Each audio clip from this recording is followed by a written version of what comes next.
बिस्मिल्लाहिर्रहमानिर्रहीम। गर्दन के मोरों और पट्ठों का खिंचाव।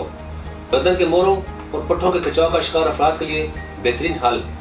गर्दन के मोरों के दर्द से मुकम्मल निजात हासिल करने के लिए वीडियो को आखिर तक लाजमी देखें। अस्सलाम वालेकुम नाज़रीन, उम्मीद करता हूँ आप सब खैरियत से होंगे।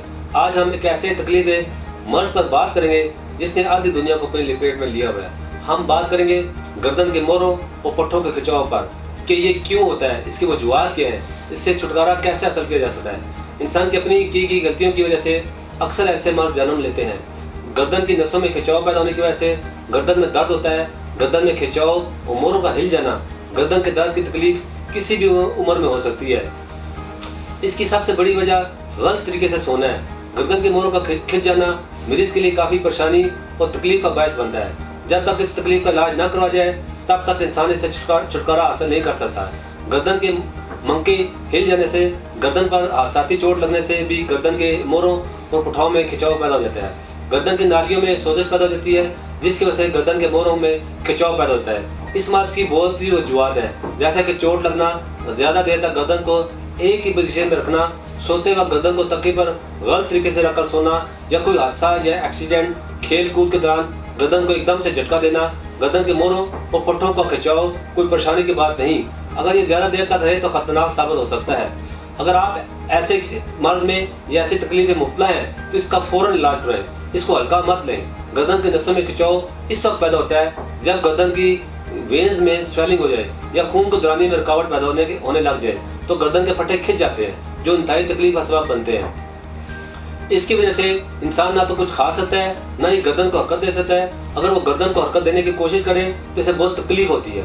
तो ज़्यादा देर तक एक ही हरकत में रहने से गर्दन के पट्टे अकड़ जाते हैं। दरअसल रीढ़ की हड्डी के ऊपर की जानिब गर्दन के अंदर तकरीबन 7 मोरे होते हैं और हर हड्डी या मोरे के दरमियान में डिस्क होती है। अगर इन मोरों पर चोट लग जाए या दबाव पड़ जाए या सूख जाए या सुकड़ जाए तकलीफ का बायस बनते हैं। अक्सर लोग झुककर बहुत ज़्यादा काम करते हैं और घंटों एक ही हरकत में बैठे रहते हैं और इस तरह ज़्यादा देर तक स्टडी करने वाले अफराद इस मसले से दो चार हो जाते हैं। लिहाजा अब परेशान होने की जरूरत नहीं है।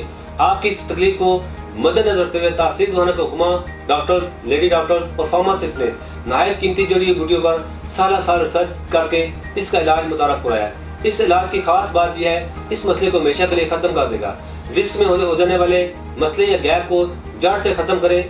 मोरों या गर्दन के मनके हिल जाने से जो तकलीफ होती है, मनकों को अपनी जगह लाकर इस इलाज से हमेशा के लिए आप इस तकलीफ दे मर्ज से बच जाएंगे। नाज़रीन, अगर आप इलाज करवाकर और हर हर्बल इस्तेमाल करके थक चुके हैं और आपको कोई फायदा हासिल नहीं होता तो आज ही तासीर दवाखाना तशरीफ लाएं। इस अनमोल फार्मूले को एक दफ़ा ज़रूर इस्तेमाल करें और इस मर्ज से हमेशा के लिए जान छुड़ाएं। आपकी तमाम परेशानियों का वाहिद हल तमाम मुज़र असर से पाक इलाज मौजूद है जो दे आपको पुरसकून जिंदगी। नाज़रीन, इलाज के साथ परहेज और एहतियाती तदबीर पर अमल कराना भी बहुत ज़रूरी है। इलाज में सबसे पहले ज़रूरी है अपनी खुराक का खास ख्याल रखें। खुराक में ऐसी ग़िज़ाएँ इस्तेमाल करें जिनमें ताकत ज़्यादा हो, जो खून की सर्कुलेशन को अच्छा करे। घर की खालिस खुराक खाएँ। मछली, गोश्त, मगज़ियात का इस्तेमाल करें। ताज़ा सब्जियों और फलों का इस्तेमाल करें। दूध रोज़ाना पिए। मिल्क शेक ज़रूर पिए। गर्दन के दर्द के दौरान सख्त ग़िज़ा से परहेज़ करें, इसको चुबाने में गर्दन पर जोर पड़ेगा और तकलीफ का बायस बनेगा। इसके बाद कुछ एहतियाती तदबीर का जिक्र करता हूँ जिस पर अमल पैरा होकर आप इस मर्ज से जल्द से जल्द छुटकारा हासिल कर सकते हैं। कोशिश करें गर्दन पर ज़्यादा वजन या जोर न डालें जिससे नसें खिंच जाए। ज़्यादा देर तक गर्दन को झुकाकर न रखें। लैपटॉप या कंप्यूटर पर काम करते वक्त 8 या 10 मिनट के बाद गर्दन को मूव करें और थोड़ी देर रेस्ट करें। तकिए पर गलत तरीके से गर्दन रखकर न सोएं। खेल के दौरान खास ख्याल रखें। जंप करते हुए गर्दन को जोर का झटका लगने से बचाएं। इन तदबीर पर अमल करके आप इस मसले से बहुत जल्द सेहतयाब हो सकते हैं। नाज़रीन, तासीर दवाखाना के इस फार्मूले को जरूर आजमाएं, उससे खतरनाक और इंतहाई तकलीफ दे मर्ज से जान छुड़ाएं। गुज़श्ता 80 साल से तासीर दवाखाना अवाम नास की खिदमत कर रहा है और हमारे इलाज से हज़ारों मरीज सेहतयाब होकर पुरसकून जिंदगी बसर कर रहे हैं। आप भी आज ही तासीर दवाखाना तशरीफ लाएं और मुकम्मल चेकअप के बाद मेडिसिन लें। अगर आप भी आउट ऑफ कंट्री हैं तो आपको ये कोर्स बढ़िया ऑर्डर भी मंगवा सकते हैं। उम्मीद है हमारा आज का प्रोग्राम आपको पसंद आया होगा। अगले प्रोग्राम में नए मौजूद के साथ दोबारा आपकी खिदमत में हाजिर होऊंगा। तब तक के लिए मुझे इजाज़त दीजिए। अल्लाह हाफ़िज़।